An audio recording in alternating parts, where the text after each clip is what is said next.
인도가 중국과 맞서기 위해 한국산 무기들을 선택했습니다. 하지만 이런 사실들은 이미 많이 알려진 사실인데요. 그러나 단편적인 뉴스만 전달받다 보니 정확한 전개를 아는 분이 그리 많지 않습니다. 그래서 준비했습니다. 오늘은 인도가 대한민국의 무기를 사랑할 수밖에 없는 이유에 대해 알아보겠습니다.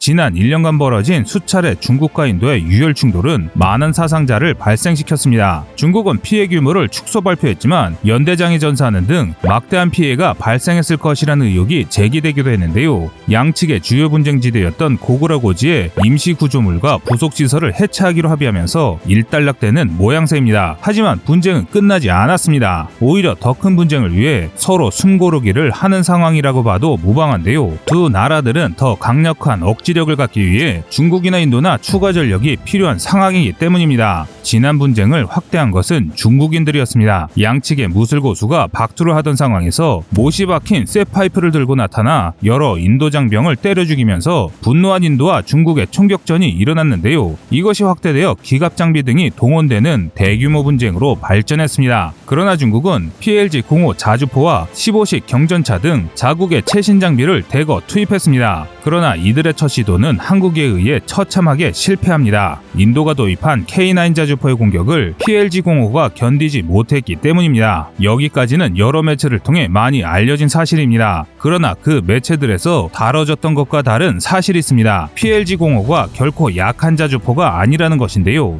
즉 K9이 너무 강한 것이지 PLG-05 자주포는 그렇게 허접한 무기체계가 아닙니다. 흔히 PLG-05가 얼마나 후진지 보여주는 비교 자료로 제시한 반동 영상 역시 사실이 왜곡된 것입니다. PLG-05는 공중 수송을 염두에 두고 35톤이라는 비교적 가벼운 중량으로 설계됐습니다. 이는 우리의 자랑 K9보다 12톤이나 가벼운 무게인데요. 그래서 포를 발사할 때 반동을 억제할 수 있는 능력이 K9에 비해 현저히 떨어집니다. 범용성을 위해 성능을 희생한 무기라는 것이죠. 이 중 우리의 K9이 중국제보다 뛰어난 부분이 있습니다. 과거 한국의 K9 자주포는 원가 절감을 위해 제외했던 보조 전력 장치를 추가한 것만으로도 크게 성능을 올렸습니다. APU는 현대전에서 꼭 필요한 장비입니다. 각종 추가 장비들이 장착이 될수록 전력 소모량도 증가합니다. 주 엔진을 계속 가동하다 보면 연료가 소모되어 작전 반경 축소로 이어지고 엔진 소음과 열에 의해 적의 전차나 헬기 등에 발각되기 쉽습니다. 또 각종 부품의 마모로 이어져 엔진의 수명을 단축시킬 수도 있는데요. 그런데 이 APU가 부족한 전력을 주 엔진을 가동하거나 배터리를 쓰지 않더라도 공급할 수 있게 해줍니다. 예를 들어 전차에 이 장치가 있다면 전차 엔진을 끈 채로 작전이 가능하며 매복 작전을 펼치는 등 다양한 전술이 가능해지는 것이죠. 이처럼 기갑 장비에 탑재되는 APU의 가치는 어마어마한데요.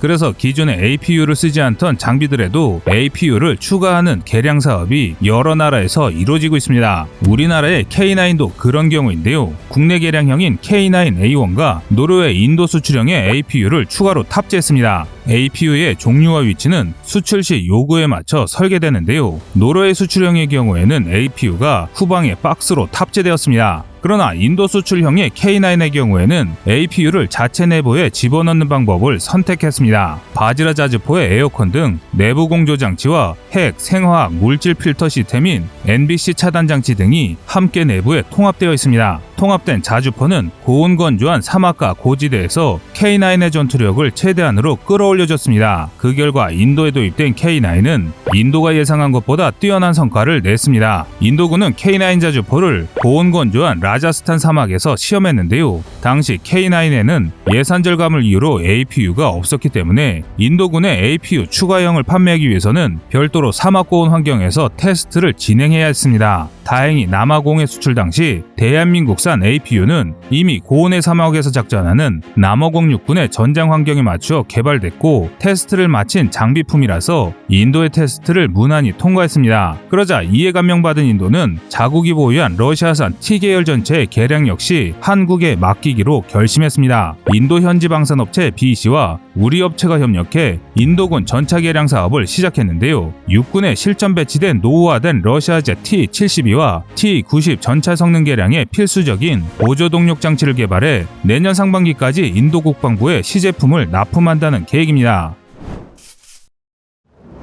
인도는 지난말 히말라야 분쟁에서 C-17 글로브 마스터 등 여러 대의 전략 수송기를 최대한으로 가동해 200여 대의 전차를 히말라야 라다크에 긴급 배치했습니다. 때문에 15식 경전차를 상대할 전차 전력이 없다고 생각했던 중국군은 크게 놀라 후퇴했는데요. 하지만 이는 허장성세에 불과했습니다. 그중 대다수가 제대로 가동할 수 없는 상태였기 때문입니다. 그중 가장 큰 이유가 중국군 경전차의 엔진이 말썽을 일으켰기 때문입니다. 평균 해발 고도가 5,000m를 넘는 라다크 지방의 공기 밀도는 지극히 희박한데요. 일반적인 평야지대에서 전투를 염두에 두고 만들어진 러시아 전차들의 엔진은 이런 환경에 제대로 적응하지 못했습니다. 또한 공기가 희박하다 보니 APU가 없는 전차들의 작전 능력이 크게 감소했습니다. 한편 인도군 역시 이를 매우 심각한 문제로 받아들였는데요. 그래서 믿을 수 있는 한국의 방산업체에 APU 개량을 의뢰하기로 결정한 겁니다. 이번에 우리 기업이 제공하는 보조 동력 장치는 신형 엔진 및 발전기, 기타 보조 장비가 포함됩니다. 현재 인도 현지에서 최종 시형 평가가 진행 중인데요.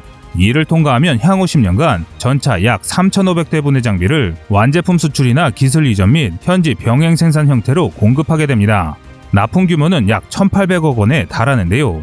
이 사업이 마무리되면 인도의 전차병들은 여름에 실내 내부 온도가 40도를 넘는 지옥 같은 환경과 영하를 맴도는 극한의 산악지대에서 안락하게 작전을 할 수 있게 됩니다. 그리고 인도가 강해질수록 중국이 우리에게 쓸 수 있는 힘이 약해지니 서로 상부상조라고 할 수 있는데요. 인도 역시 이 사실을 잘 알고 있습니다. 그래서 K9 자주포의 공급과 APU 납품에 이어 여러 사업을 추진하고 있습니다. 인도군의 차기 전투기 사업에 KF-21 보라매가 후보로 논의되고 인도군의 차기 잠수함 후보군의 도산한 청어함을 기반으로 하는 국산 잠수함이 당당히 이름을 올릴 것이 그런 사례들입니다. 그러나 그 중에서 가장 가능성이 높은 사업은 누가 뭐라 해도 경전차 사업입니다. 최근 인도군은 중국과의 교전이 발생한 라다크 지역에 경전차를 투입하기 위한 긴급 도입 소요를 제기했습니다.